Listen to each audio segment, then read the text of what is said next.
बच्चे last time हमने organic chemistry के अंदर आईयूपीएसी नॉमेनक्लेचर किया था, जिसके अंदर हमने असाइनमेंट से लेके जितने क्वेश्चंस मिल पाए उन सबको हमने डिस्कस कर लिया था। ऑर्गेनिक केमिस्ट्री में जो नेक्स्ट पार्ट आता है अपने पास, ये आता है बच्चे आइसोमेरिज्म। किसी को पता है आइसोमर्स क्या होते हैं? आइसोमर्स के बारे में हमने कहीं पढ़ा है? नाम सुना हुआ आइसोमर्स? कहाँ पढ़ा था? Same molecular formula different structural arrangement. ये हमने 10th क्लास में कार्बन एंड इट्स कंपाउंड पढ़ते हुए पेंटेन के बारे में पढ़ा था। कब? एन पेंटेन, आइसोपेंटेन और नियोपेंटेन हमने किया था, जिस टाइम पे उसका मॉलिक्यूलर फॉर्मूला सेम था लेकिन उसकी स्ट्रक्चरल अरेंजमेंट हर बार डिफरेंट थी। अगर 5 कार्बन, पांचों के पांचों 1 2 3 4 5 सब पे हाइड्रोजन लगे हुए हैं, सब पे हाइड्रोजन है, कितने बन गए? 5 कार्बन और हाइड्रोजन कितने हो गए टोटल? गिनो। 1 2 3 4 5 6 7 8 9 10 11 12, C5H12, सीधा सीधा एल्कीन है ना, पेंटेन। इसको हम क्या कहते हैं? N pentane. ये एन वर्ड हम कब यूज करते हैं बच्चा? जिस टाइम पे हम कॉमन नेमिंग कर रहे हैं। अगर आईयूपैक करते हैं तो आईयूपैक के अंदर हम एन वगैरह या आइसो यूज नहीं करते, उसके अंदर हम सीधा सा नंबर्स के हिसाब से बताते हैं। 2 3 और 4, और यहां पे अगर मैंने ऐसे लगा दिया तो देखो जरा, इसमें कितने कार्बन है? Same 5 carbon. हाइड्रोजन कितने हैं? Same 12, C5H12। इसका नाम क्या होता है? आइसोपेंटेन। आइसो क्या रिप्रेजेंट करता है बच्चे? ब्रांच को। शांत। अब एक कार्बन के सारे ही बॉन्ड कार्बन से ऑक्यूपाइड है। फॉर्मूला फिर से C5H12, नाम क्या होगा? नियोपेंटेन। बेटा जब कार्बन के सारे बॉन्ड्स जो हैं वो दूसरे कार्बन के साथ ही अटैच्ड होते हैं तो उसके लिए नियो वर्ड यूज करते हैं। अगर हम इसका आईयूपैक नेमिंग करते तो क्या होता? इसका आईयूपैक के अकॉर्डिंगली आईयूपैक सिस्टम के अंदर नॉमेनक्लेचर होता तो 1 2 3 ऐसा चलता, तो क्या होता? 2 डाइमिथाइल प्रोपेन। लेकिन आईयूपैक के अंदर हम नियो, आइसो और एन यूज नहीं कर रहे हैं। कॉमन नेमिंग के अंदर हम इसको क्या बता रहे हैं कि 5 कार्बन है, सिंगल बॉन्डेड है। एन का मतलब है लॉन्ग चेन में, आइसो का मतलब कहीं ब्रांचिंग आ गई है, और नियो का मतलब एक कार्बन के सारे बॉन्ड्स कार्बन से ऑक्यूपाइड है। हर बार मॉलिक्यूलर फॉर्मूला सेम है, स्ट्रक्चर बिल्कुल डिफरेंट है, इनकी केमिकल रिएक्टिविटी में भी डिफरेंस आएगा। तो ये जो होते हैं इनको हम क्या कहते हैं? आइसोमर्स। ये कुछ ऐसे थे जो हमने 10th क्लास में ऑलरेडी पढ़े थे। इन्हीं का जो एडवांस वर्जन आता है हमारे पास वो हम आगे आज पढ़ने वाले हैं, क्योंकि इसके अंदर अब टाइप ऑफ आइसोमर्स आएंगे। टाइप ऑफ आइसोमर्स में जरूरी नहीं है कि सिर्फ अपने कार्बन के मोड ऑफ अटैचमेंट में डिफरेंस आए, फंक्शनल ग्रुप की वेरिएशन आ सकते हैं, फंक्शनल ग्रुप की पोजीशन की वेरिएशन आ सकती हैं, है ना। तो अपने पास जैसे पहला एग्जांपल क्या है बच्चा? इथेनॉल। यहां पर इथेनॉल है। अब एक बात बताओ, इथेनॉल का अगर हम मॉलिक्यूलर फॉर्मूला लगाते हैं तो मॉलिक्यूलर फॉर्मूला क्या है? C2H6O। बिल्कुल ठीक है। और वहीं पे अगर मिथॉक्सी मीथेन है तो इसमें गिनो, 1 carbon 2 carbon 6 hydrogen 1 oxygen, C2H6O। चाहे वो इथेनॉल है चाहे वो मिथॉक्सी मीथेन है, दोनों के दोनों सेम मॉलिक्यूलर फॉर्मूला पोजेस कर रहे हैं, लेकिन दोनों के दोनों बहुत डिफरेंट कंपाउंड्स हैं। क्योंकि जो मिथेनॉल है वो एल्कोहल है, और जो मिथॉक्सी है वो हमें पता चल रहा है वो ईथर्स की फैमिली से बिलोंग कर रहा है। दोनों की रिएक्टिविटी में बहुत ज्यादा डिफरेंस है, दोनों की प्रेजेंस रूम टेम्परेचर पे अलग है। इथेनॉल लिक्विड है रूम टेम्परेचर पे, जबकि जो मिथॉक्सी मीथेन है वो गैस है रूम टेम्परेचर पे। तो ये दोनों same molecular formula but different functional group. Isomers हुए कि नहीं? ठीक है, ये बात समझ में आई है। तो इसी तरीके से जब हम आइसोमर्स की बात करते हैं तो अपने टाइप्स को डिस्कस करते हैं। पहला, आइसोमर्स में एक होता है स्ट्रक्चरल आइसोमर और एक होता है stereo isomer. Structural isomer basically 2 dimensions के अंदर देखेंगे, और स्टीरियो आइसोमर हम 3 डायमेंशन में देखेंगे। 3 डायमेंशन में बेसिकली ज्योमेट्रिकल और ऑप्टिकल रहता है, वो आगे डिस्कस करेंगे। पहले एक बार ये स्ट्रक्चरल आइसोमरिज्म से स्टार्ट करते हैं। पहला तो चेन आइसोमरिज्म। चेन नॉर्मल समझ में आ रहा है कि लॉन्गेस्ट चेन किस तरीके से, जो हमने अभी वो 10th वाले एग्जांपल डिस्कस किए। पोजिशनल आइसोमर, हमारा फंक्शनल ग्रुप कहीं पे चेंज हो जाए, डबल बॉन्ड या ट्रिपल बॉन्ड कहीं चेंज हो जाए, तो मॉलिक्यूलर फॉर्मूला में तो कोई चेंज आएगा नहीं, क्योंकि मॉलिक्यूलर फॉर्मूला लिखते हुए हम किसी भी फंक्शनल ग्रुप, किसी भी डबल बॉन्ड या ट्रिपल बॉन्ड की पोजीशन मेंशन नहीं करते। ओवरऑल कंडेंस फॉर्म में number of carbon, number of hydrogen, number of oxygen, number of nitrogen जो भी प्रेजेंट है उनको लिख देते हैं सिर्फ। तो पोजीशन से तो फर्क पड़ ही नहीं रहा, तो अल्टीमेटली वो पोजीशन आइसोमर आएगा। फंक्शनल आइसोमर अभी हमने डिस्कस किया, इथेनॉल और मिथॉक्सी वाले जो था उसमें मॉलिक्यूलर फॉर्मूला सेम था लेकिन फंक्शनल ग्रुप डिफरेंट था। फिर है मेटामेरिज्म, टॉटोमेरिज्म और रिंग चेन। मेटामेरिज्म, टॉटोमेरिज्म और रिंग चेन वाला है, ये थोड़ा डिटेल में बात करते हैं अभी आगे आगे चल के। ठीक है, पहले हम शुरू करते हैं बच्चे स्ट्रक्चरल आइसोमेरिज्म में चेन आइसोमर से। चेन आइसोमर के अंदर सीधा सा देखो यहाँ, जैसा हमने अभी मैंने बताया कि हमने 10th क्लास के अंदर जो एग्जाम्पल डिस्कस किए थे, अपने पास ब्यूटेन है, हमने अभी पेंटेन का एग्जाम्पल डिस्कस किया था, यहाँ पे देखो ब्यूटेन है, 4 कार्बन है सीधा सीधा लॉन्ग चेन में। अगर ये आइसोब्यूटेन होता तो 3 कार्बन और एक ब्रांच में चला जाता, तो चेन डिफरेंट हो गई है, सिंपल आइसोमर हो गया बिल्कुल। इसी तरीके से अगर एक कार्बन यहां से उठ के, मतलब अगर एक और होता, जैसे पेंटेन मैंने नियो वाला एग्जांपल दिया था, तो वैसा भी हो सकता था, वो भी हमारे पास चेन आइसोमर का पार्ट होता। सिंपल कहानी है ये, तो इसमें कोई ज्यादा टाइम लगाने की जरूरत नहीं, क्लियर समझ में आ रहा है। Position isomer, isomer having the same carbon chain but different position of functional group, substituent और मल्टीपल बॉन्ड। जैसा अभी मैंने बताया था कि हम मॉलिक्यूलर फॉर्मूला लिखते हुए कभी भी functional group, double bond, triple bond, alkyl groups, उनकी पोजीशन मेंशन करते ही नहीं है। तो अगर मैं पोजीशन चेंज कर देता हूं, अगर यहां पे तुम ध्यान से देखो, इस वाले केस में C3H7Cl, यहां पर लास्ट कार्बन के साथ क्लोरीन लगा है, यहां पर बीच वाले कार्बन के साथ क्लोरीन अटैच्ड है, दोनों के अंदर मोड ऑफ अटैचमेंट, क्लोरीन की जो है पोजीशन ऑफ अटैचमेंट डिफरेंट है, तो यहाँ पे फंक्शनल ग्रुप की पोजीशन चेंज हो गई है। लेकिन मॉलिक्यूलर फॉर्मूला में तो कोई फर्क पड़ेगा ही नहीं। ऐसे ही नीचे वाले में देखो, यहाँ पर OH लगे या दूसरे वाले पे लगे, मॉलिक्यूलर फॉर्मूला सेम रहेगा, नॉमेनक्लेचर डिफरेंट रहेगा, क्योंकि वहां पर हम उसके अंदर प्रोपेन 1 ओल या प्रोपेन 2 ओल से रिप्रेजेंट करेंगे कि नहीं, है ना। तो अगर मैं कॉमन नेमिंग लिखूं, कॉमन नेमिंग नहीं सॉरी, मतलब सिंपल अपना मॉलिक्यूलर फॉर्मूला लिखूं, तो उसमें तो कोई फर्क आना ही नहीं है। ये बात समझ में आ रही है। तो सेम मॉलिक्यूलर फॉर्मूला लेकिन different positions of functional group आ रही है कि नहीं, इसको हम क्या कहते हैं बच्चे, फंक्शनल आइसोमर। सीधा है ना, फंक्शन नहीं सॉरी पोजीशन आइसोमर, जिसके अंदर फंक्शनल ग्रुप सेम था लेकिन पोजीशन अलग थी। फंक्शनल आइसोमर जैसा अभी हमने डिस्कस किया, सबसे पहले इथेनॉल और मिथॉक्सी मीथेन, वो हमने अभी डिस्कस कर लिया। मॉलिक्यूलर फॉर्मूला बिल्कुल सेम था अपने पास, C2H6O, और एक में इथेनॉल बन रहा है, एक में मिथॉक्सी मीथेन बन रहा है। ऐसा ही एक और एग्जांपल क्या, C3H6O, एक में प्रोपेनल बन रहा है, एल्डिहाइड ग्रुप बना हुआ है, और एक में प्रोपेनोन बन रहा है ना, कीटोन और एल्डिहाइड। इसी तरीके से बिल्कुल सेम फॉर्मूला बना रहे हैं C3H6O, तो एक में जो प्रोपेनल बन रहा है इसमें एल्डिहाइड फैमिली से बिलोंग कर रहा है, और जो हमारे पास प्रोपेनोन बन रहा है वो कीटोनिक फैमिली से बिलोंग कर रहा है। क्या हरमन पता चल रहा है, सबको पता चल रहा है पक्का, ठीक है ना। तो ये हमारे पास एक एग्जांपल किसका है, C2H4O2 का, ये इथेनोइक एसिड है, और ये हमारे पास क्या है, मिथाइल मिथेनोइड। तो दोनों के अंदर ये लॉजिक समझ में आ रहा है। मेन ये वाला पॉइंट नोट डाउन करो बच्चे। देखो अब मैं ये नहीं कह सकता कि एल्कोहल वाला है और कार्बोक्सिलिक के साथ फंक्शनल आइसोमर बना ले, नहीं बना सकता, क्योंकि एल्कोहल में एक OH है, कार्बोक्सिलिक के अंदर COOH है, तो 2 ऑक्सीजन थे ही नहीं, तो वहां नहीं बनेगा। तो मेनली कौन कौन से फंक्शनल ग्रुप्स हैं जो आपस में आइसोमर्स में एक्सचेंज हो सकते हैं, एल्कोहल ईथर के साथ हो सकता है, एल्डिहाइड कीटोन के साथ हो सकता है, और कार्बोक्सिलिक एसिड ईस्टर के साथ हो सकता है। क्लियर है ये, क्या हो सकता है, ये इंटरचेंज हो सकते हैं, जैसे functional group functional isomers alcohol वाला बाकी और किसी के साथ नहीं बनाएगा, जो हमने अभी ऊपर एग्जांपल भी डिस्कस किए, एल्कोहल ने सिर्फ ईथर के साथ बनाया था, है ना। जैसे हमने मिथॉक्सी मीथेन वाला किया था, वो हमने किसके साथ किया था, इथेनॉल के साथ।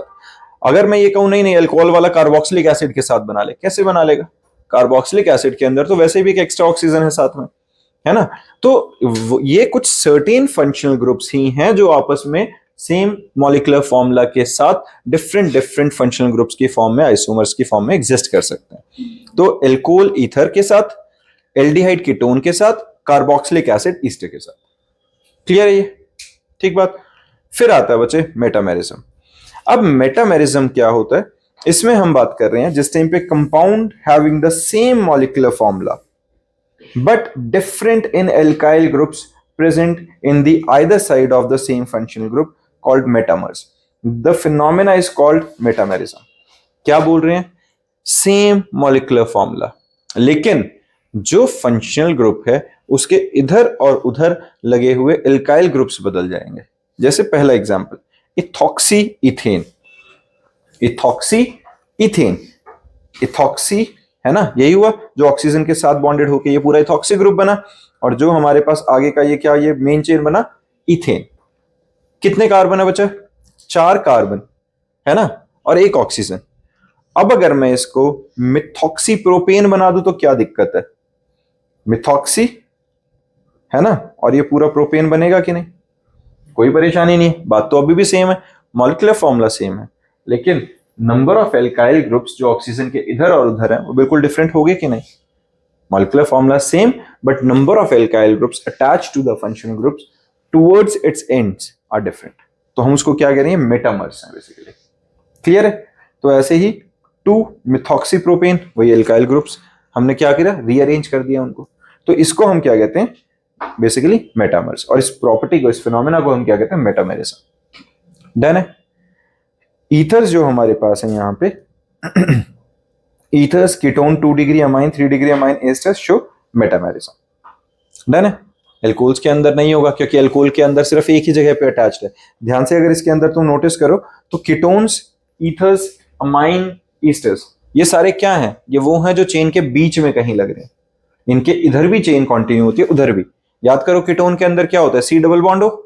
अब सी डबल बॉन्ड हो, जो कार्बन जिसके साथ ऑक्सीजन है उसके इधर भी कार्बन चेन है, उधर भी कार्बन चेन है ना? एल्कोहल के केस में हो सकता है, एल्कोहल के केस में क्या है? कार्बन जिसके साथ एक OH है यहाँ पे, तो वो कार्बन के साथ एल्कोहलिक ग्रुप ऊपर है, उसके रेफरेंस में भी हम अगर कंसीडर करेंगे तो वो मेटामर कंसीडर कर सकते हैं, लेकिन वो मेटामर का केस नहीं होता है, क्योंकि वो हम उसको बीच वाले में उस मेन कार्बन के साथ सिर्फ एक फंक्शनल ग्रुप की तरह यूज करते हैं। लेकिन जो मिथॉक्सी है उसमें तो सबसे ज्यादा क्लियर एग्जांपल तुम्हें दिख गया था। बात समझ में आ रही है? इसके बाद आता है हमारे पास टॉटोमेरिज्म। टॉटोमेरिज्म में क्या रहता है बच्चा? It is a special type of functional isomer in which there is a migration of alpha hydrogen from carbon to electronegative atom and vice versa with necessary rearrangement of covalent bond. For example, ketonal tautomerism. अभी मैं इसका पहले मतलब समझाता हूँ, कहानियां क्या है। हमने यहाँ पे क्या बात करी? एक special type of functional isomer जिसके अंदर अल्फा हाइड्रोजन की माइग्रेशन होती है। अल्फा हाइड्रोजन क्या होता है? अल्फा हाइड्रोजन क्या होता है? कौन बताएगा भाई? कोई भी बता दो। अल्फा हाइड्रोजन, हमने जब ये चैप्टर स्टार्ट किया था तो alpha carbon, alpha hydrogen, beta carbon, beta hydrogen के बारे में बात करी थी कि नहीं? तो क्या था उसमें? अल्फा कार्बन कौन था? जो कार्बन डायरेक्टली फंक्शनल ग्रुप के साथ अटैच्ड होता है वो अल्फा कार्बन है। जो फंक्शनल ग्रुप के साथ अटैच्ड कार्बन के साथ वाला कार्बन होता है वो बीटा कार्बन, और उसके अगले वाला गामा। अब जो अल्फा कार्बन है उसके साथ जो अटैच्ड हाइड्रोजन है उसको हम क्या कहते हैं? Alpha hydrogen. बीटा कार्बन के साथ जो अटैच्ड है उसे बीटा हाइड्रोजन कह देंगे। ये बात समझ में आई है? तो जो हमारे पास, हमने इसमें क्या बोला है? functional isomer in which there is a migration of alpha hydrogen from carbon to electronegative atom. Electronegative atom समझ में आता है? इलेक्ट्रोनेगेटिविटी सबको पता है। देखो याद करो, जिस टाइम पे हमने कभी इलेक्ट्रोनेगेटिविटी पहली बार बात करी थी, डिस्कस किया था, मैंने कहा था ये सबसे ज्यादा आज तक, मतलब ऐसा लगा लो हर टॉपिक के अंदर आने वाला कोई मोस्ट कॉमन टॉपिक है तो इलेक्ट्रोनेगेटिविटी। सारी रिएक्टिविटी, फिजिकल उनकी जो एग्जिस्टेंस है उनके बारे में, सॉल्युबिलिटी के बारे में, हर कहीं पे, हर जगह पे इलेक्ट्रोनेगेटिविटी का कंसेप्ट लगता है। इलेक्ट्रोनेगेटिविटी क्या है? It is the tendency to attract the shared pair of electron toward itself. क्या है? जिस टाइम पे अगर एक कोवेलेंट बॉन्ड बनता है तो उस कोवेलेंट बॉन्ड के अंदर दो एटम्स के बीच में जो इलेक्ट्रॉन क्लाउड बिल्कुल बराबर शेयर होना चाहिए, due to the electronegativity difference electron cloud एक की तरफ ज्यादा शिफ्ट हो जाता है जो ज्यादा इलेक्ट्रोनेगेटिव है। तो जिस पे इलेक्ट्रॉन क्लाउड ज्यादा शिफ्ट हो गया उस पे डेल्टा नेगेटिव और दूसरे पे डेल्टा पॉजिटिव आ जाता है। तो जो एक नॉन पोलर मॉलिक्यूल होना चाहिए उसके अंदर पोलैरिटी आ जाती है। यही कारण है वाटर के अंदर हाइड्रोजन बॉन्डिंग का, यही कारण है किसी भी एक कोवेलेंट बॉन्ड के अंदर पार्शियल आयनिक कैरेक्टर डेवलप होने का। ये हमने केमिकल बॉन्डिंग के अंदर बहुत डिटेल में पढ़ा था, और हर किसी को ये इलेक्ट्रोनेगेटिविटी का कंसेप्ट क्लियर होना चाहिए। ठीक है? अब यहां पे हमने क्या कहा? अल्फा हाइड्रोजन अपनी जगह से हटके इलेक्ट्रोनेगेटिव एलिमेंट की तरफ चला जाए, इलेक्ट्रोनेगेटिव एटम की तरफ मूव कर जाए। जैसे इसमें देखो, एग्जांपल पे ध्यान देना, यहां पर हमारे पास क्या लगा हुआ है? ये कीटो ग्रुप लगा हुआ है, प्रोपेनोन है ना, कीटोनिक ग्रुप है। अब यहां पर जो ये ऑक्सीजन है ये क्या है? हाईली इलेक्ट्रोनेगेटिव है। तो यहां पर जो अपने पास CH3 लगे हैं, यहां पर कौन सा अल्फा हाइड्रोजन है? देखो इस कार्बन के साथ जो अटैच कार्बन, ये अल्फा हाइड्रोजन हो गया, अल्फा कार्बन है। अल्फा कार्बन के साथ जो बॉन्डेड है वो अल्फा हाइड्रोजन हो गया। अब ये जो अल्फा हाइड्रोजन है वो यहां से उठ के इसके पास चला जाएगा। ये क्या करेगा? यहां पे जो हमारे पास अल्फा हाइड्रोजन है वो यहां से, मैं मान लो इसको ऐसे लिख देता हूं बच्चों, भी इसको हटाते हैं, यहाँ पे एक हाइड्रोजन इधर है, एक हाइड्रोजन इधर है। ठीक है? तो ये वाला जो हाइड्रोजन कोई सा भी इन तीनों में से, तीनों ही अल्फा हाइड्रोजन, कोई एक हाइड्रोजन उठ के वो इस ऑक्सीजन के साथ बॉन्ड बना लेगा। अगर वो इसके साथ बॉन्ड बनाएगा तो ये OH बन गया। लेकिन एक प्रॉब्लम है, अगर वो ऐसा बनाएगा तो कार्बन यहां से, मान लो अगर मैं इसको ड्रॉ करके दिखाता हूं, अगर हमारे पास ऐसा हो जाता है तो कार्बन के फिर तो जो 4 बॉन्ड है वो पूरे नहीं रहे, है ना, वो प्रॉब्लम आ जाएगी। अगर 4 बॉन्ड पूरे नहीं हुए तो क्या करता है वो नेबरिंग कार्बन के साथ डबल बॉन्ड बनाएगा। ये देखो ये था, इस कार्बन के 3 अल्फा हाइड्रोजन इधर है, इस कार्बन के पास 3 अल्फा हाइड्रोजन इधर है। अब इनमें से कोई एक अल्फा हाइड्रोजन उठेगा यहां से और वो जाके इस ऑक्सीजन की तरफ शिफ्ट हो जाता है। अब ऑक्सीजन की तरफ शिफ्ट होगा तो ये बॉन्ड यहां से हटेगा, ये बॉन्ड तो हट ही गया, ये बॉन्ड शिफ्ट होएगा इस कार्बन और कार्बन के बीच में। मॉलिक्यूलर फॉर्मूला में कोई चेंज आया? हाइड्रोजन पहले भी उतने ही थे जितने अब है, ऑक्सीजन पहले भी उतने ही थे जितने अब है, कार्बन में भी कोई चेंज नहीं आया, सिर्फ चेंज क्या आ गया, फंक्शनल ग्रुप बदल गया। और जो सिंगल बॉन्ड था, जो सेचुरेटेड हाइड्रोकार्बन था, वो अनसेचुरेटेड में कन्वर्ट हो गया। ये बात समझ में आई है? पता चला है? तो इस कंसेप्ट को हम क्या कहते हैं, ये हमारे पास होता है बच्चे tautomerism. In this example there is a migration of alpha hydrogen from carbon to electronegative oxygen atom and vice versa। Clear है? ठीक है। और ये ऐसा नहीं है कि हमेशा यही केस होगा कि हाँ इसमें से ये अल्फा हाइड्रोजन उठ के ऑक्सीजन के पास जाए, इसका उल्टा भी हो सकता है। उल्टा कैसे? यहां से ये हाइड्रोजन आएगा, इधर आ जाए, और इधर आए तो फिर ये क्या होगा, ये वापस से डबल बॉन्ड बनेगा। ये रिवर्स रिएक्शन किसी केसेस में पॉसिबल होता है, इसीलिए हम इसको क्या लिखते हैं, इस तरीके से। ये याद है किसके लिए था, कि इक्विलिब्रियम के लिए। ये दोनों केसेस एग्जिस्ट करते हैं म्यूचुअली, कभी वो इस फॉर्म में, कभी वो उस फॉर्म में। ठीक है। तो ये हमारे पास क्या होता है, ये हमारे सीधा सा एग्जांपल है बच्चा अपने पास टॉटोमेरिज्म का। क्लियर रहेगा? समझ में आ गया सबको टॉटोमेरिज्म का मतलब? अब आता है बच्चे रिंग चेन आइसोमर्स। देखो रिंग चेन आइसोमेरिज्म नाम से समझ में आ रहा है। प्रोपीन, प्रोपीन कितने कार्बन, 1 2 3, 3 कार्बन हमारे पास, हाइड्रोजन कितने हैं, 3 4 5 6। अगर मैं यहां रिंग बना दूं तो ध्यान से देखो, वो सेचुरेटेड से अनसेचुरेटेड में शिफ्ट हो गया, लेकिन मॉलिक्यूलर फॉर्मूला तो अभी भी सेम है। जो एक ओपन चेन थी, जो एलिफैटिक था, वो साइक्लिक में कन्वर्ट हो गया, है ना। एलिफैटिक तो है मतलब, पर वो साइक्लिक में बन गया। अब जो ओपन चेन से वो रिंग लाइक स्ट्रक्चर में बन गया। तो ऐसे को हम क्या कहते हैं, ring chain isomer. In chain isomerism one of the isomer has open chain structure whereas other has the ring structure. They generally contain different number of pi bonds। Obvious सी बात है, क्योंकि पाई बॉन्ड का difference होगा। Pi bond कब बनता है, जब डबल बॉन्ड या सिंगल बॉन्ड में होगा। तो अगर चेन बन रही है तो एक चीज तो सिंपल है भाई, चेन बनते हुए कार्बन, एक कार्बन दूसरे कार्बन के साथ एंड वाले जुड़ेंगे, तो इन कार्बन का कोई एक का हाइड्रोजन गायब होना पड़ेगा। तो अगर कार्बन का वो एक हाइड्रोजन गायब होता है तो यानी कि जो ओपन चेन थी उसके अंदर एक हाइड्रोजन कम होना चाहिए। वो हाइड्रोजन कम कब होगा, जब वहां पर उसकी कंपनसेशन पाई बॉन्ड से हो रही होगी। तो यहां पर कोई ना कोई एक पाई बॉन्ड होना जरूरी है, और उसी पाई बॉन्ड को हटा के वो रिंग के अंदर यूज करते हैं। समझ में आई ये बात? तो कहानी क्या है यहां पे, कि अपने पास they generally contain different number of pi bonds. Pi bond क्या होता है हमारे पास, जो डबल बॉन्ड आता है। तो जो ओपन चेन वाला होगा उसके अंदर कहीं ना कहीं डबल बॉन्ड होना चाहिए, इस वाले के अंदर कोई एक डबल बॉन्ड कम होगा हमेशा। ठीक है। तो different number of pi bonds रहेंगे इसमें। क्लियर है बच्चे? फिर आता है स्टीरियो आइसोमेरिज्म। इसको स्पेस आइसोमेरिज्म कहा जाता है। स्पेस क्यों, देखो अभी तक जो चल रहा है ना वो 2 डायमेंशन के अंदर था, सीधा सीधा इधर से उठ के उधर, सिर्फ 2 डायमेंशन के अंदर चल रहा है।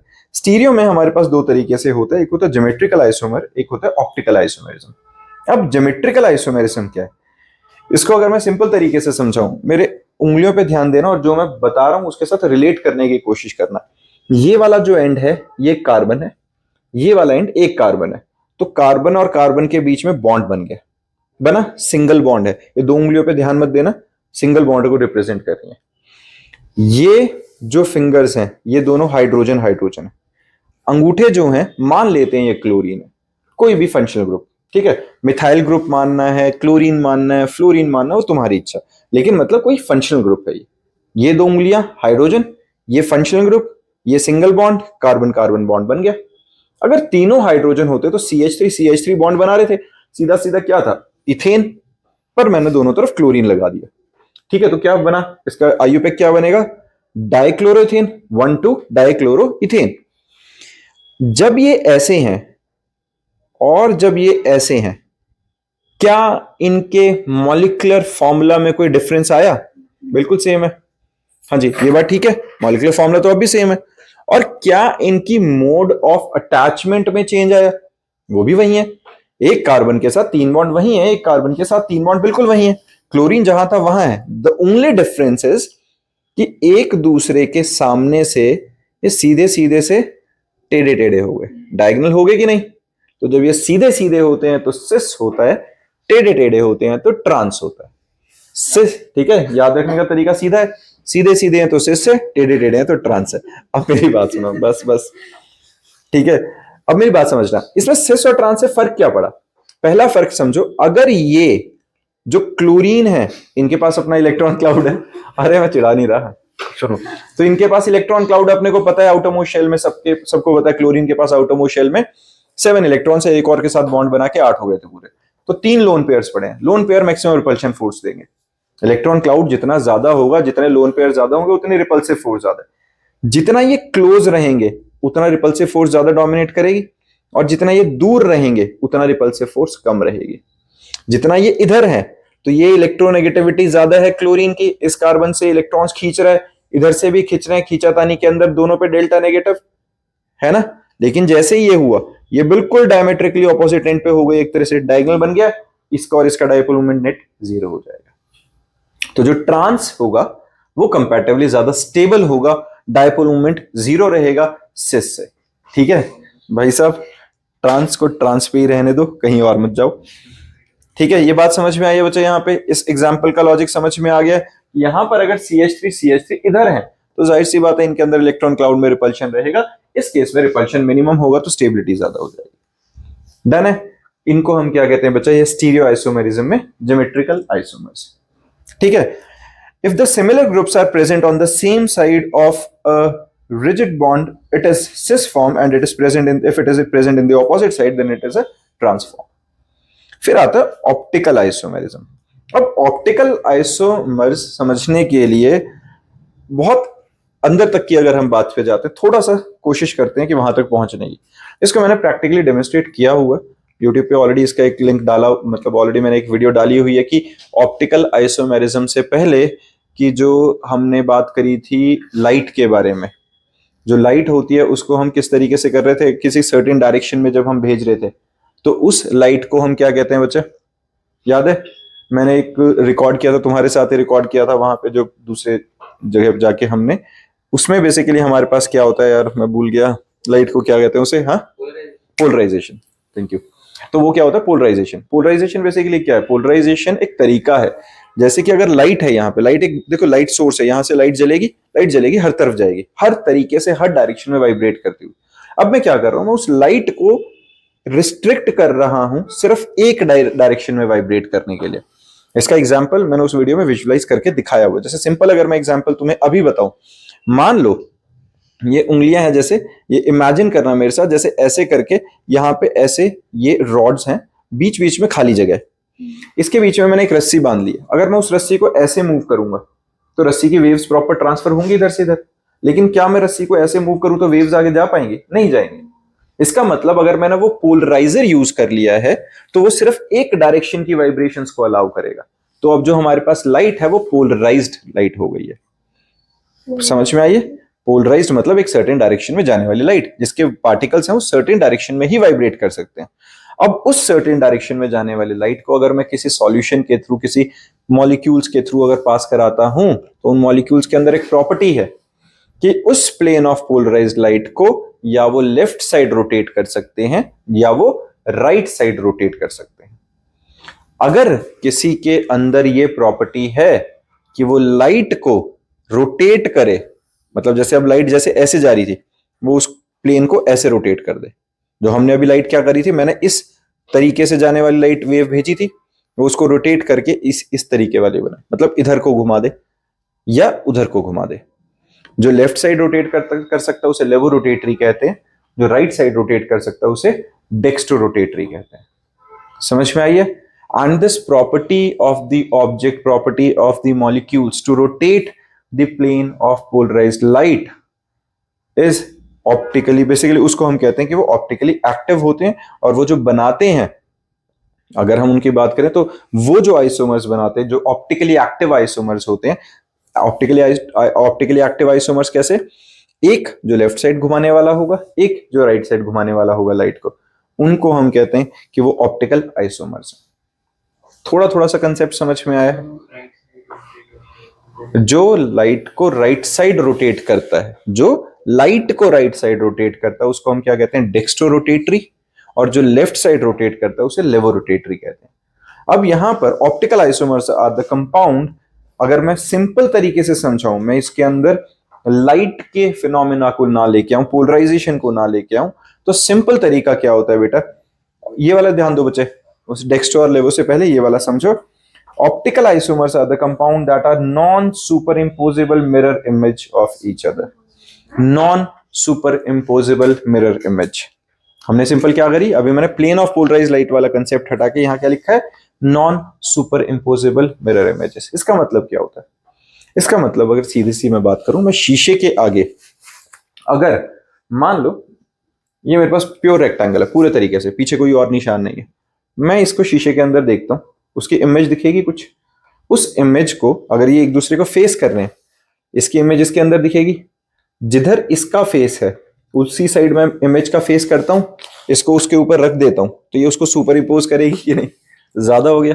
मेरी बात सुनो फिर से, समझना मैं क्या बोल रहा हूं बच्चे, सिंपल एग्जांपल फिर से लेते हैं। मैं शीशे के आगे खुद को देख रहा हूं, एक मैं हूं और एक शीशे वाले भाई साहब है।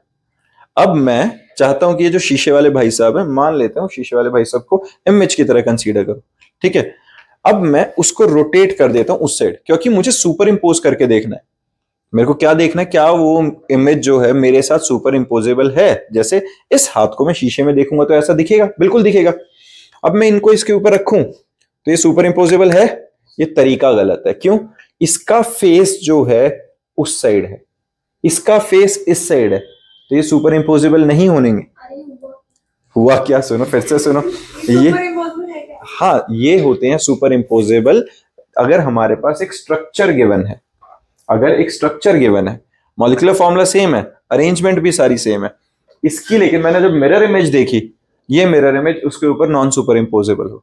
अगर कोई ऐसा मॉलिक्यूल होगा तो ऑप्टिकली एक्टिव होगा, समझ रहे हो, और वो ऑप्टिकल आइसोमर शो करेंगे। अब होता क्या है, फिर से सुनना।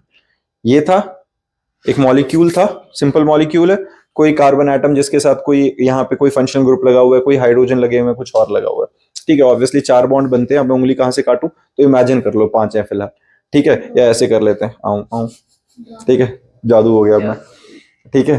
पर अब एक बॉन्ड कम हो गया तो अब खोलू ऐसे, कैसा भी समझ गए हो तुम, मुद्दे पे रहते हैं, ठीक है। ये बात समझ में आ रही है बच्चा? तो यहां पर हमारे पास, अगर मैं इसको शीशे के अंदर देखता हूं तो ऐसा दिखेगा ये। अगर मुझे इसको सुपर इंपोज कराना है तो दोनों का फेस एक साइड होना चाहिए। तो इसको घुमाया, अब ला के रखा, क्या सुपर इंपोज हो रहा है? नहीं हो रहा है। तो ये ऑप्टिकल आइसोमर्स है। समझ में आई है? जिसमें किसी ऑब्जेक्ट की मिरर इमेज अगर उस ऑब्जेक्ट पे रखी जाए तो वो उसको सुपर इंपोज ना करे। सुपर इंपोज करने का मतलब है ढक लेना पूरे तरीके से, ना ढक पाए, है ना। ऑब्वियसली बात है, अंगूठा इस साइड और इस साइड हो गया तो नहीं ढक रहा है, नहीं ढक पा रहा है, उंगलियों की भी हाइट लेंथ अलग अलग है, तो वो सुपर इंपोज नहीं कर रहा, तो इनको नॉन सुपर इंपोजेबल कहा जाता है। लॉजिक समझ में आया है? तो सीधा ऐसे करके नहीं देखना। अब जैसे इसको समझाता हूं, यहां देखो बच्चे, हमारे पास सिंपल एक बार ना, ये जैसे एप्टीट्यूड और लॉजिकल रीजनिंग के क्वेश्चंस होते हैं उसकी तरह मिरर इमेज बनाने की कोशिश करना। ये अपने पास मिरर है बीच में, COOH। अपने को ये पता है मिरर इमेज के अंदर होता क्या है, लेटरली इन्वर्टेड होती है, लेफ्ट का राइट, राइट का लेफ्ट, ये सबको पता है। तो ये जो हाइड्रोजन भाई साहब ये इस साइड है, ये उठ के मिरर इमेज में इस साइड हो जाएंगे। COH ऊपर है वो ऊपर ही रहेगा, जो OH नीचे है वो नीचे ही रहेगा। CH3 इधर था वो इस साइड आ जाएगा। इसमें किसी को दिक्कत है? अब मैं अगर इसको उठा के इसके ऊपर रखूं तो ये इसको सुपर इंपोज करेगा कि नहीं? नहीं करेगा। नॉन सुपर इंपोजेबल इमेज बनेंगे, नॉन सुपर इंपोजेबल इमेज बनेंगे तो हमारे पास हम इसे क्या कहेंगे, ये ऑप्टिकल आइसोमर्स बनेंगे। ठीक है, ये बात समझ में आई है? तुम्हें मैं एक और चीज समझाता हूं। अगर हमें सुपर इम्पोजिबिलिटी देखनी है तो सबसे बेस्ट एग्जांपल क्या होता है, बेस्ट तरीका क्या होता है, कार्बन के चारों बॉन्ड्स अलग हो जाए, कार्बन के जो चारों बॉन्ड्स हैं वो अलग अलग होने चाहिए, कायरलिटी शो करता है, उसको क्या कहते हैं, कायरल, CHIRAL, कायरलिटी। तो जो कायरलिटी है या कायरल कार्बन जो है, वो कायरल कार्बन हमेशा नॉन सुपर इम्पोजेबल इमेज बनाएगा ही बनाएगा। जिस कार्बन के जो चार बॉन्ड हैं वो अलग अलग कंपाउंड, अलग अलग एटम, अलग अलग मॉलिक्यूल्स, अलग अलग ग्रुप ऑफ एटम, अलग अलग फंक्शनल ग्रुप्स के साथ अगर बनेंगे तो वो हमेशा नॉन सुपर इम्पोजेबल इमेज बनाएगा। जैसे यहां देखो, यहां कार्बन के चारों बॉन्ड्स पे ध्यान दो, एक पे CH3 है, एक पे OH है, एक पे H है, एक पे COH है, चारों बॉन्ड्स अलग अलग हैं कि नहीं, अलग अलग एटम से बॉन्डेड है, तो ये हमेशा नॉन सुपर इम्पोजेबल इमेज बनाएगा। क्लियर बात है ये, ठीक है। इनको हम क्या कहते हैं बच्चे, optical isomers. Optical isomers have the same molecular formula but different spatial arrangement of the atom. Optical isomers are also known as enantiomers.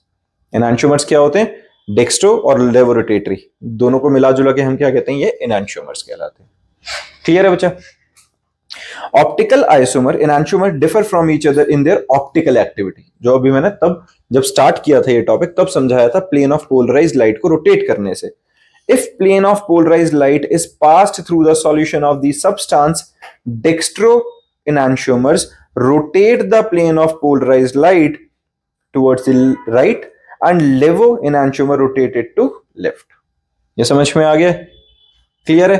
जो प्लेन ऑफ पोलराइज्ड लाइट को लेफ्ट साइड रोटेट करेगा वो लेवो रोटेटरी हो गया, जो right side rotate करेगा वो डेक्स्ट्रो रोटेटरी हो गया।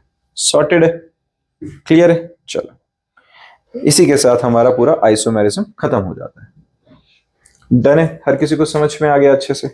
अब अपने पास आता है बच्चा फिजन ऑफ कोवेलेंट बॉन्ड। अब यहां से हम रिएक्टिविटी को समझना शुरू करेंगे कि किस तरीके से हमारे पास जो मॉलिक्यूल्स हैं, हमारे पास जो कोवेलेंट बॉन्डेड मॉलिक्यूल्स हैं वो किस तरीके से रिएक्ट करते हैं और किस किस तरीके से पहले उनका बेसिकली बॉन्ड किस तरीके से टूटेगा, क्योंकि बॉन्ड टूटेगा तो वो आगे रिएक्शन के लिए अवेलेबल होंगे। तो सबसे पहले आता है बच्चे फिजन ऑफ कोवेलेंट बॉन्ड में होमोलिटिक फिजन। होमोलिटिक का मतलब क्या होता है, होमो का मतलब एक जैसे, है ना। In this one electron of the shared pair in the covalent bond goes with one and the other electron goes with the other. मतलब प्यार मोहब्बत से शांति से आधे आधे बांट लिए, एक क्लोरीन इधर एक क्लोरीन इधर, दोनों ने शेयर किया, एक बॉन्ड बन गया।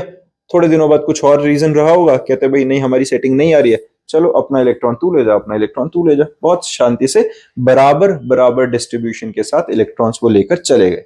क्या किसी पे कोई चार्ज आना चाहिए, नहीं आना चाहिए। अपना इलेक्ट्रॉन है वही लेके गया, ये भी अपना इलेक्ट्रॉन लेके गया, है ना। अंश भाई साहब बात समझ में आ रही है मैं क्या बोल रहा हूं, कि दोनों ने अपना अपना इलेक्ट्रॉन बॉन्ड से ले लिया है तो बॉन्ड ब्रेक कर गया, कोई चार्ज नहीं आना चाहिए। इनको हम कहते हैं रेडिकल्स। ये क्या होते हैं, रेडिकल्स। क्लियर है, जिसमें बिल्कुल बराबर बराबर रहेंगे। The neutral chemical species thus formed is called free radicals. Generally, homolytic fission take place in a non-polar covalent molecule in the presence of sunlight or high temperature. जब भी क्लोरीन को sunlight के आगे एक्सपोज करो तो radical की form में dissociate कर जाएगी। क्लियर है, समझ में आई ये बात। रेडिकल क्या हुआ बच्चे, जैसे देखो ये क्लोरीन क्लोरीन था, इनके बीच में ये बॉन्ड बन रहा था, जब ये अलग होंगे तो ये क्लोरीन भाई सब अपना इलेक्ट्रॉन ले गए, दूसरे वाले क्लोरीन अपना इलेक्ट्रॉन ले गए, तो ये फ्री रेडिकल्स मिल गए हमें, और जो कि न्यूट्रल हैं। समझ में आई है। और ये जो होमोलिटिक फिजन होता है ये सिर्फ कब होता है, जब नॉन पोलर होगा। जब नॉन पोलर होगा, नॉन पोलर कब होगा, पहली कहानी तो यही आती है भाई दोनों के दोनों सेम ही है, दोनों की इलेक्ट्रोनेगेटिविटी बराबर है, इलेक्ट्रॉन्स को पकड़ के रखने की क्षमता बराबर है। अगर वो टेंडेंसी बराबर है तो फिर तो बराबर बराबर ही इलेक्ट्रॉन लेके निकलेंगे, रेडिकल की फॉर्मेशन होगी। क्लियर है ये। फिर आता है हेट्रोलिटिक फिजन।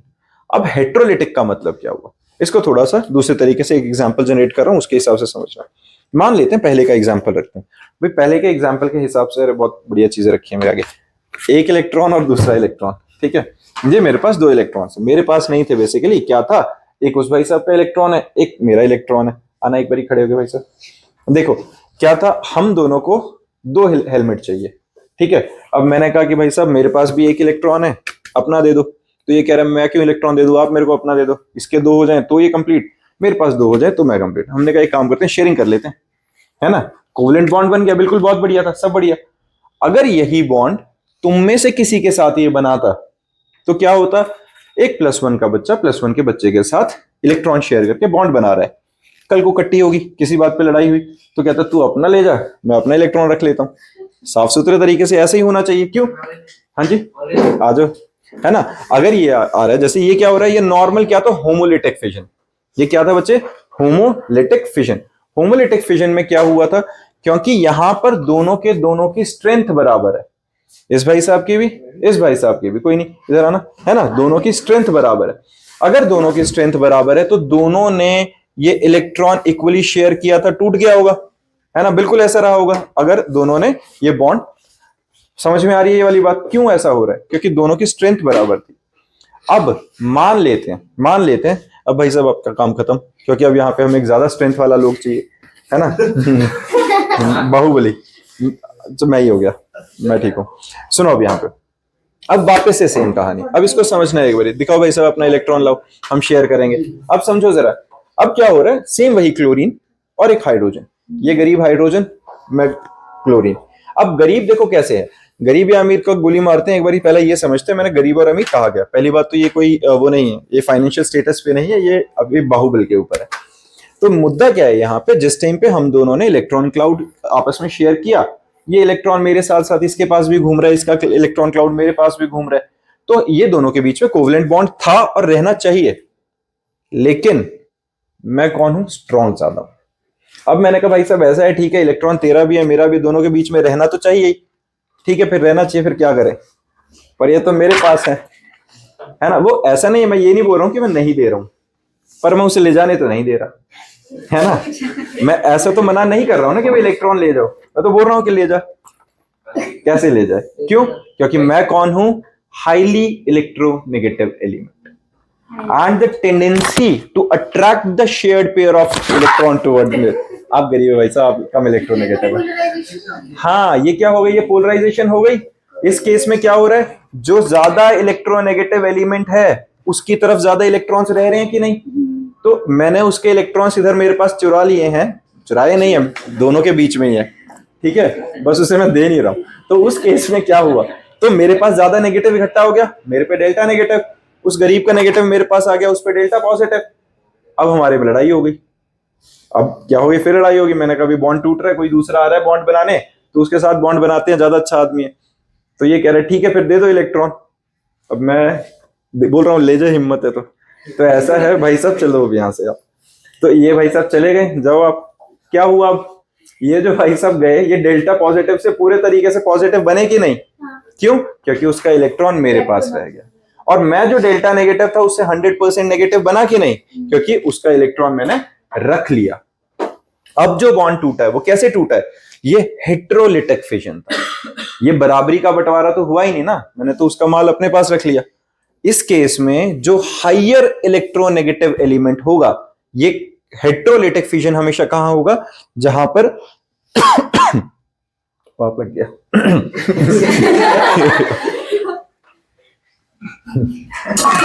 पानी भी खत्म हो गया। सुनो अच्छा सुनो, नहीं कोई नहीं, बैठो। देखो जरा मेरी बात सुनो बच्चे, इन्वॉल्व रहते हैं, वापस से मुद्दे पे आते हैं। और ना इसको देखो, हंसी मजाक अलग है, एग्जाम्पल ठीक है, लेकिन जो टेक्निकल वर्ड्स है ना, जो टिपिकल वर्ड्स है, उनको नहीं छोड़ना है बीच में। मैं बार बार क्या बोल रहा हूं, हायर इलेक्ट्रोनेगेटिव एलिमेंट। दूसरा, हेट्रोलिटिक फिजन कराने के लिए इलेक्ट्रोनेगेटिविटी डिफरेंस होना जरूरी था। जब तक +1 के बच्चे थे, जब तक दोनों क्लोरीन थे, तब तक हमेशा होमोलिटिक फिजन होगा। लेकिन जैसे ही एक पोलर बॉन्ड आ जाता है, पोलर क्या होता है, जहां पे इलेक्ट्रोनेगेटिविटी के डिफरेंस की वजह से डेल्टा नेगेटिव और डेल्टा पॉजिटिव था, जब वो बॉन्ड टूटेगा तो हमेशा हायर इलेक्ट्रोनेगेटिव एलिमेंट दोनों इलेक्ट्रॉन्स को ले जाएगा, और जो कम इलेक्ट्रोनेगेटिव है वो सिर्फ पॉजिटिव चार्ज के साथ रह जाएगा। जब ऐसा होता है, जब हेट्रोलिटिक फिजन होता है, तो एक जनरेट होता है इलेक्ट्रोफाइल और एक जनरेट होता है न्यूक्लियोफाइल। इलेक्ट्रोफाइल, न्यूक्लियोफाइल, शब्दों पे ध्यान देना। इलेक्ट्रोफाइल, फाइल पता है किसे कहते हैं, पीडोफाइल, गंदे लोग ऐसे। पीडोफाइल क्या होता है, अरे ऐसे नहीं होता, क्या something which is attracted towards someone, ठीक है, उस एग्जैक्ट वर्ड पे नहीं जाते, वो गंदा शब्द और होना नहीं चाहिए, तो मुद्दे पे रहते हैं अभी। लेकिन फाइल का मतलब बेसिकली हम कहां यूज करते हैं, when someone is attracted towards something, है ना। इलेक्ट्रोफाइल, इलेक्ट्रॉन लविंग स्पीशी, लिख लो ये, इलेक्ट्रोफाइल्स क्या होते हैं बेटा? Electron loving species. न्यूक्लियोफाइल क्या होंगे? Nucleus loving species. बात समझ में आ रही है? इलेक्ट्रोफाइल क्या होंगे? Electron loving species. न्यूक्लियोफाइल होंगे न्यूक्लियस लविंग स्पीशी। अब न्यूक्लियस का मतलब क्या हुआ? जहां पर पॉजिटिव चार्ज है ना? तो something which is attracted towards positive charge is nucleophile, something which is attracted towards negative charge is electrophile. किसी बच्चे को इसमें दिक्कत? ये बात समझ में आ रही है? क्योंकि अब हुआ क्या, अब जब हेट्रोलिटिक फिजन हुई तो हेट्रोलिटिक फिजन होने से जिस एटम के पास इलेक्ट्रोनेगेटिविटी ज्यादा थी उसने इलेक्ट्रॉन क्लाउड अपने पास रख लिया। रख के करे क्या? अब मैंने उससे दोनों इलेक्ट्रॉन रख लिए हैं, पर अब मैं क्या करूं? यारी दोस्ती तो टूट गई, तो दोस्त तो बनाना है। ये जो दोनों इलेक्ट्रॉन्स मेरे पास हैं है ना, अब मैं इन इलेक्ट्रॉन्स का बोझ कब तक उठाऊंगा? तो मुझे कोई तो चाहिए ना जो इलेक्ट्रॉन्स मेरे साथ शेयर कर ले। हाँ, क्योंकि मैं इलेक्ट्रोनेगेटिव ज्यादा हूं, इकट्ठी हो गई थी हमारे में, वो किसी के लालच में ही तो किया था। अब मैंने क्या ढूंढा? कोई और ऐसा जिसको इलेक्ट्रॉन की जरूरत है। इलेक्ट्रॉन्स की जरूरत किसको है? नहीं भाई साहब, इलेक्ट्रॉन्स की जरूरत सुनो, मेरे पास ज्यादा इलेक्ट्रॉन है, मेरे पास डेल्टा नेगेटिव है, तो मैं सबसे ज्यादा उसकी तरफ अट्रैक्ट होऊंगा जो पॉजिटिव चार्ज वाला होगा। तो जिसके पास इलेक्ट्रॉन क्लाउड एक्स्ट्रा है, या ऑलरेडी मैं बहुत अमीर था, छीनने की जरूरत ही नहीं, मेरे पास लोन पेयर फालतू पड़े थे, तो भी मेरे पास टेंडेंसी है इलेक्ट्रॉन क्लाउड को किसी के साथ शेयर करने के लिए। क्योंकि अगर मैं अपने दोनों इलेक्ट्रॉन क्लाउड्स को किसी के साथ शेयर करूंगा तो ये मैं कौन सा बॉन्ड बना रहा हूं? Covalent coordinate bond. याद आया? कोऑर्डिनेट बॉन्ड ऐसे ही बनता है, when both the electrons belongs to single atom but shared between two different atoms, तो हम उसे क्या कहते हैं? Covalent coordinate bond. तो अगर मेरे पास लोन पेयर है, मान लो मैं क्लोरीन ही होता, तो एक तो इलेक्ट्रॉन मैंने उसका मार ही लिया था, लेकिन साथ में मेरे पास 3 लोन पेयर भी तो पड़े थे, तो मेरे पास तो बहुत सारे है इलेक्ट्रॉन्स किसी के साथ शेयर करने के लिए। अब मैं क्या ढूंढ रहा हूं? मेरे को किसी का इलेक्ट्रॉन नहीं चाहिए, मुझे चाहिए कोई पॉजिटिव चार्ज वाला जो मेरे इलेक्ट्रॉन्स को एक्सेप्ट कर ले उल्टा। तो I am someone who is attracted towards positive charge, I am nucleophile. हुआ कि नहीं? जबकि वो जो दूसरे वाले भाई साहब थे जिनका, हाँ जी, न्यूक्लियोफाइल कौन होता है? Attracted towards positive. तो मैंने अभी क्या बोला? न्यूक्लियोफाइल ही बोला है ना। तो मैं कौन हूं? न्यूक्लियोफाइल, क्योंकि मेरे पास नेगेटिव चार्ज तो है but I am attracted towards positive charge.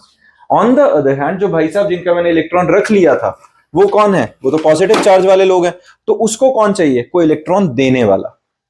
तो वो कौन है? जो इलेक्ट्रॉन्स की तरफ अट्रैक्ट हो रहा है, तो वो कौन बना? इलेक्ट्रोफाइल। बात समझ में आई है? क्लियर बात है? तो जो हायर इलेक्ट्रोनेगेटिव एलिमेंट था वो बना हमारे पास न्यूक्लियोफाइल, जो कम इलेक्ट्रोनेगेटिव एलिमेंट था जिसपे डेल्टा पॉजिटिव से पॉजिटिव में कन्वर्ट हुआ था वो क्या है हमारे पास? इलेक्ट्रोफाइल। डन है?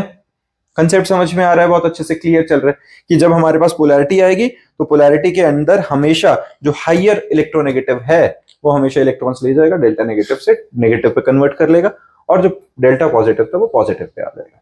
क्लियर है? इसको हम क्या कहते हैं बच्चा? Heterolytic fission. डन। अब carbon bearing a positive charge is called carbocation and carbon bearing a negative charge is called carboanion। अब ये क्या बात है? कार्बोकेटाइन किस केस में कहेंगे? अब मान लो यही कहानी कार्बन और क्लोरीन के बीच में चल रही होती, ये जो भाई सब है वो कार्बन, मैं कौन? क्लोरीन। मैंने दोनों इलेक्ट्रॉन्स रख लिए तो मेरे ऊपर डेल्टा नेगेटिव, लेकिन जिस कार्बन के पास से इलेक्ट्रॉन गया उसके ऊपर पॉजिटिव चार्ज आया। पॉजिटिव चार्ज आया कार्बन के केस में स्पेसिफिकली, अगर कार्बन पे पॉजिटिव चार्ज आता है उसको हम क्या कहते हैं? कार्बोकेटाइन। समझ में आ रही है? कार्बोकेटाइन हम किसको कह रहे हैं बच्चे? Carbocation is a name given to the carbon with positive charge. Clear है? कार्बोएनाइन क्या होगा? अगर किसी केस में कार्बन से कम इलेक्ट्रोनेगेटिव एलिमेंट हो और वो अपना इलेक्ट्रॉन क्लाउड कार्बन के पास ही छोड़ के चला जाए तो उस पर नेगेटिव चार्ज आ जाएगा, तो उसे हम क्या कहेंगे? कार्बोएनाइन। क्लियर है? कार्बोएनाइन और कार्बोकेटाइन का लॉजिक समझ में आ गया? इसके बाद आता है heterolytic fission generally take place in the polar covalent molecule but in non polar molecules it take place in the presence of catalyst. है ना? यही होगा। अगर नॉन पोलर है जहां पर अदरवाइज कुछ खास ज्यादा इलेक्ट्रोनेगेटिविटी का डिफरेंस नहीं था, लेकिन वहां पर एक कैटलिस्ट डाल देते हैं। कैटलिस्ट कैसे? वापस से वही एग्जांपल, दोनों भाई साहब आए, दोनों के पास एक एक इलेक्ट्रॉन, बहुत बढ़िया बॉन्ड था, पीछे से हमने 2 अजीब लोग बुला लिए जो भड़काते होते हैं। कौन से अजीब लोग? अरे तेरा मैं तो ना सुनता, तुम्हारा तो बहुत कॉमन डायलॉग है। वो एक हंसी मजाक में चल रहा था तब तक ठीक था, फिर पीछे से कहता मैं तो ना सहता, मैं तो ना सहता, मैं तो ना सहता, फिर वो कहता फिर मैं क्या करूं? कहता तू अपना इलेक्ट्रॉन छीन ले इससे। पर वो तो बराबर स्ट्रेंथ का है, हम तेरे पीछे बैकअप के लिए खड़े हैं, जा रहे हैं वो चुरा के ले गए, बैकअप तो क्या ही करना था, वो लड़ते रहे। तो अल्टीमेटली उन्होंने क्या किया, कैटलिस्ट क्या काम कर रहा होता है, कैटलिस्ट अपनी प्रेजेंस में रिएक्शन को स्पीड अप करता है ना, अपनी प्रेजेंस में बेसिकली क्या करेगा, रिएक्ट कराएगा। तो नॉन पोलर के केस में हेट्रोलिटिक फिजन सिर्फ कैटलिस्ट की प्रेजेंस में होगा, पोलर के केस में नॉर्मल लाइट की प्रेजेंस में या किसी नॉर्मल हीट करने से भी हेट्रोलिटिक फिजन हो जाता है। क्लियर है? तो ऐसा मत गिनना कि हमेशा सिर्फ नॉन पोलर में हेट्रोलिटिक होगा, पोलर में हेट्रोलिटिक होगा लेकिन in the presence of some catalyst और रिएजेंट ओनली। डन। अब अटैकिंग रिएजेंट दो तरह के होते हैं, देखो इलेक्ट्रोफाइल्स और इलेक्ट्रोफिलिक रिएजेंट। इलेक्ट्रोफाइल्स क्या होते हैं, these are electron deficient species, है ना। इलेक्ट्रोफाइल्स कौन हुए, something who is attracted towards electron, वही हुआ ना, कौन होगा इलेक्ट्रॉन्स की तरफ आकर्षित, जिसके पास खुद का इलेक्ट्रॉन्स ना हो, तो इलेक्ट्रॉन डेफिशिएंट स्पीशीज हुए, या जिसके ऊपर पॉजिटिव चार्ज होगा, ठीक है, विच बिहेव एज ल्यूइस एसिड। अब ल्यूइस एसिड क्या थे, हाँ जी ल्यूइस एसिड क्या थे, कौन बताएगा, बता दो। अरे बहुत बढ़िया, और कुछ कॉन्जुगेट बेस। ल्यूइस एसिड क्या होते हैं, हाँ जी क्या होते हैं ल्यूइस एसिड, इलेक्ट्रॉन एक्सेप्टर, बहुत बढ़िया। देखो ऐसा है बच्चे, हमने तीन कंसेप्ट पढ़े थे एक बारी, और इसको ना बिल्कुल टिप्स पे रखो इन एसिड बेस के कंसेप्ट को, इसमें मतलब कंफ्यूज मत हो। तीन कंसेप्ट से सबसे पहले कौन सा वाला था हमारे पास, एरिहीनियस कंसेप्ट, जो बचपन से पढ़ते आ रहे हैं, बचपन मतलब 10th क्लास में शुरू किया हमने, क्या, something which can donate H positive या dissociate to give H positive ion is acid, something which can dissociate to give OH negative ion is base। सीधी सी कहानी, acid base। ब्रॉन्स्टेड लॉरी ने क्या कहा था, something which can donate H positive, that means something which can donate proton is acid, and someone which can accept a proton is base, है ना।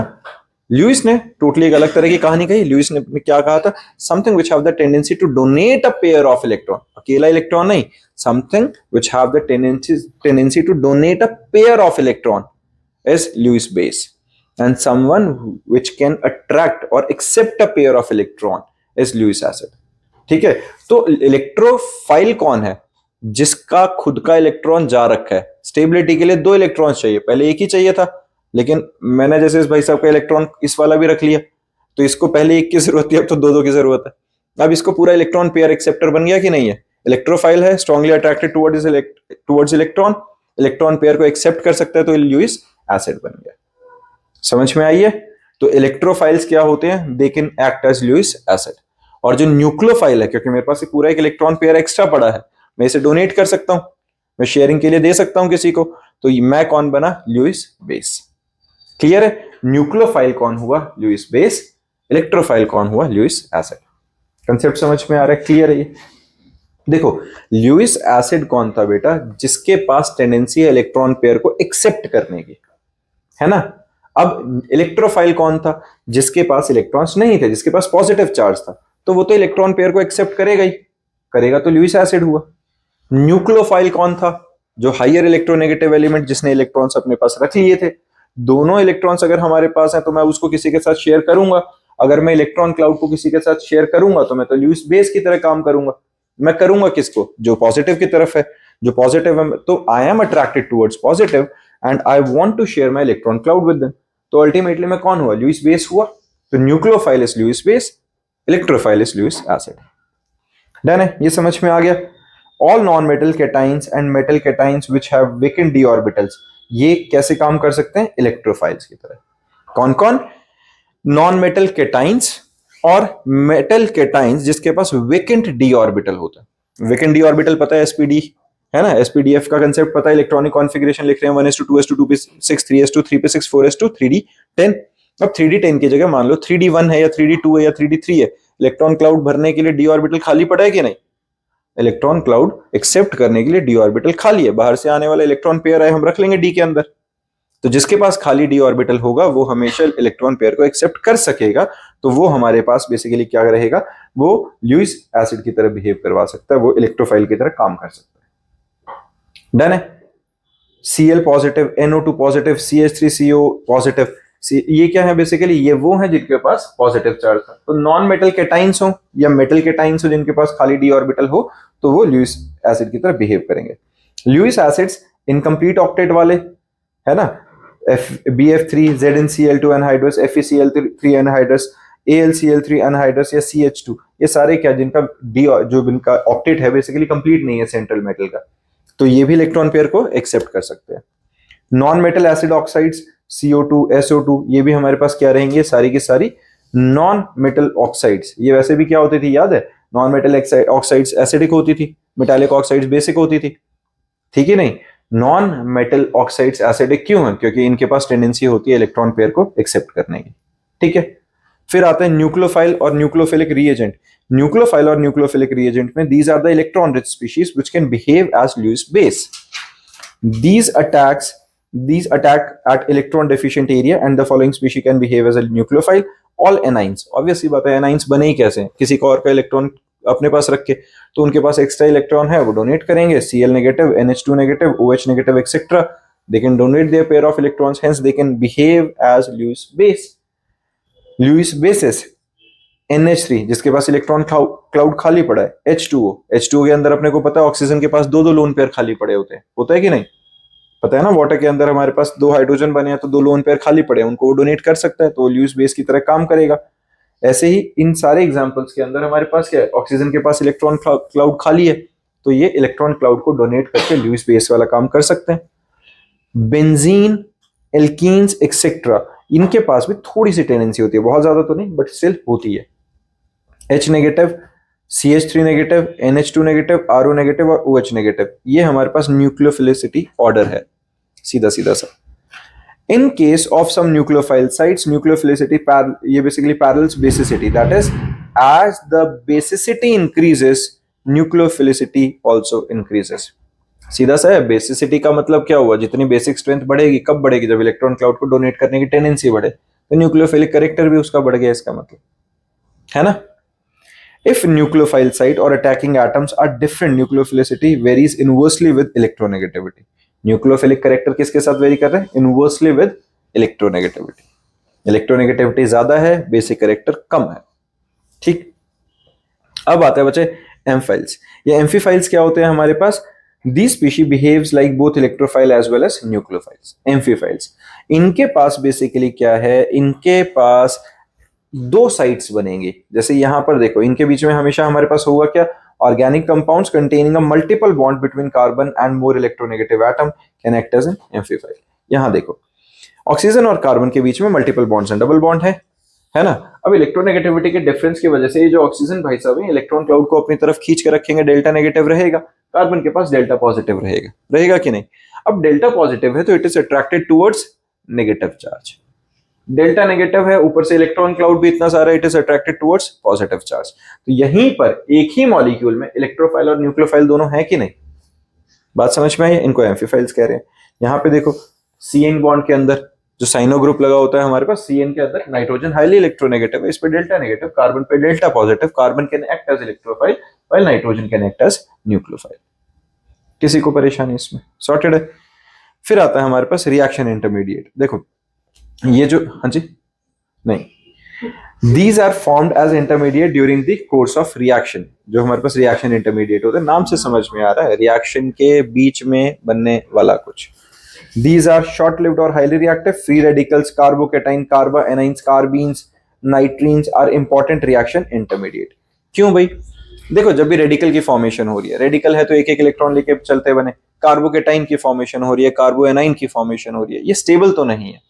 अगर मैंने दोनों इलेक्ट्रॉन्स रख लिए थे किसी के, तो मैं स्टेबल नहीं हूं, मैं फटाक से किसी और के साथ बॉन्ड बनाना चाहता हूं, तो वो रिएक्शन के बीच में फॉर्मेशन होगी और उसके बाद फाइनल रिएक्शन तक ये किसी और के साथ बॉन्ड बना चुके होते हैं, तो इसलिए इनको इंटरमीडिएट्स कह रहे हैं। किसी बच्चे को यहां तक दिक्कत ये समझ में आई है, हमने अभी जो किया था फ्री रेडिकल्स क्या था, these are the product of homolysis and contain odd electrons, these are highly reactive, planar and species with sp2 hybridisation. Order of stability यहां पे ध्यान से देखना, ये हमने फ्री रेडिकल्स की बात करी है, C6H5 बेंजीन रिंग है, कार्बन के साथ एक इलेक्ट्रॉन लगा हुआ है, क्या है, एक कार्बन जिसके साथ 3 बेंजीन रिंग लगी हुई है, इधर इधर, है ना, C6H5 इसी को कहेंगे, और इसके ऊपर एक इलेक्ट्रॉन क्लाउड है। समझ में आ रही है बात। तो ये रेडिकल है, ये सबसे ज्यादा स्टेबल रेडिकल है, सबसे ज्यादा। कहानी इसके अंदर आती है एक रेजोनेंस, आगे जाके हम अभी पढ़ने भी वाले हैं रेजोनेंस और हाइपर कॉन्जुगेशन का, उसकी वजह से इसका इलेक्ट्रॉन क्लाउड पूरे बेंजीन रिंग में तीनों में घूम जाता है इधर उधर, तो ये स्टेबिलिटी ज्यादा मिलती है इसे। तो अभी के लिए सिंपल अगर मैं समझाऊं तो क्या अभी सबसे ज्यादा स्टेबल, अगर एक की जगह पे कोई एक हाइड्रोजन लग जाए तो स्टेबिलिटी थोड़ी कम है। मैंने अभी बताया रेजोनेंस की वजह से स्टेबिलिटी ज्यादा बढ़ रही है। रेजोनेंस भी हमने थोड़ा सा तो पढ़ा ही हुआ है क्या था। इस टाइम पे एक स्ट्रक्चर अकेला सारी प्रॉपर्टीज को ना बता पाए तो हम मल्टीपल स्ट्रक्चर्स को यूज करते हैं वहां पे, और उस मल्टीपल स्ट्रक्चर्स के अंदर कार्बन का इलेक्ट्रॉन क्लाउड बेसिकली अलग अलग पोजीशन पे घूमता रहता है। तो उसके आसपास भी अगर कोई इलेक्ट्रॉन होगा तो वो लपेटा जाएगा साथ में, वो चार्ज पूरे बेंजीन ग्रुप पे ऊपर घूम जाता है। तो उसकी वजह से अगर चार्ज जितने ज्यादा लोगों में बट गया है, शेयर हो गया, उतनी स्टेबिलिटी बढ़ा देता है। अब एक बेंजीन कम हो गया तो स्टेबिलिटी बढ़ाने वाले थोड़े कम हो गए तो स्टेबिलिटी थोड़ी सी कम हुई है, लेकिन अभी भी बहुत ज्यादा है। ठीक है, 2 डिग्री वाले के लिए। फिर सिंगल आ गया हमारे पास तो स्टेबिलिटी और कम हुई। फिर एक भी बेंजीन नहीं है और सिर्फ इसके साथ क्या लगा हो, ये अपने पास कार्बन की डबल बॉन्डेड चेन लगी हुई है तो स्टेबिलिटी है। फिर 3 डिग्री की स्टेबिलिटी ज्यादा, फिर 2 की, फिर लीस्ट 1 की, और लास्ट सबसे कम होगी अगर वो अकेला डबल बॉन्डेड कार्बन एटम में ही एक के ऊपर रेडिकल होगा। जितनी ज्यादा डिग्री होगी उतनी स्टेबिलिटी ज्यादा रहेगी। क्लियर है ये? ठीक है। फिर है कार्बोकेटाइंस की। कार्बोकेटाइंस के बारे में हमने पढ़ लिया, अभी हमने डिस्कस किया था, क्या था, these are the products of heterolysis and contain carbon being positive charge. ये भी क्लियर है। अब देखो फिर कहानी वहां पे आ रही है। सिर्फ स्टेबिलिटी की हम बात करें तो कार्बोकेटाइन की स्टेबिलिटी कितनी, जितनी कार्बन के साथ लगे हुए पॉजिटिव चार्ज की जितनी डिस्ट्रीब्यूशन हो सकेगी उतनी स्टेबिलिटी बढ़ती जाएगी। बेंजीन ग्रुप 3 लगे हैं तो ज्यादा स्टेबल है, 2 लगे हैं तो कम स्टेबल है, और जितने एल्काइल ग्रुप्स ज्यादा होते जाएंगे, अब देखो डिग्री जितनी ज्यादा बढ़ती जाएगी उतनी स्टेबिलिटी। यहाँ एक कार्बन के ऊपर 3 एल्काइल ग्रुप्स लगे, यही हो रहा है यहाँ पे। एक कार्बन जिसके ऊपर पॉजिटिव चार्ज है, 3 एल्काइल ग्रुप्स लगे हुए हैं, तो इसकी स्टेबिलिटी ज्यादा है क्योंकि ये जो पॉजिटिव चार्ज है इसको न्यूट्रलाइज करने के लिए ये क्या करेंगे, ये अपना इलेक्ट्रॉन क्लाउड इस कार्बन के पास देते होते हैं और ये पॉजिटिव चार्ज का इंपैक्ट मिनिमम हो जाता है। इसको इंडक्टिव इफेक्ट कहते हैं, जो अगले वाली क्लास के अंदर हम करने वाले हैं। ठीक है, ये बात समझ में आ रही है? ये स्टेबिलिटी ऑर्डर का लॉजिक समझ में आ रहा है कि जहां पर एल्काइल ग्रुप्स ज्यादा लगते जाएंगे, जहां पर रेजोनेटिंग स्ट्रक्चर ज्यादा लगते जाएंगे, उतनी स्टेबिलिटी ज्यादा बढ़ती जाती है। क्लियर है? हर बच्चा ना ये कार्बोकेटाइन, कार्बोएनाइन, कार्बीन्स, इनके जो ये स्टेबिलिटी ऑर्डर्स हैं ये लिख के रखेंगे बच्चे। इनका कुछ खास और ज्यादा, क्योंकि जब तक तुम्हें ये प्लस साइन इफेक्ट वाला या ये कंसेप्ट नहीं पता है तब तक वो क्रैमिंग बन जाएगी सिर्फ। तो नेक्स्ट क्लास में एक बार मैं इंडक्टिव इफेक्ट कराऊंगा तो उसके बाद से वापस से उस ऑर्डर को मैं डिस्कस करा दूंगा। क्लियर है? आज के लिए डन कर।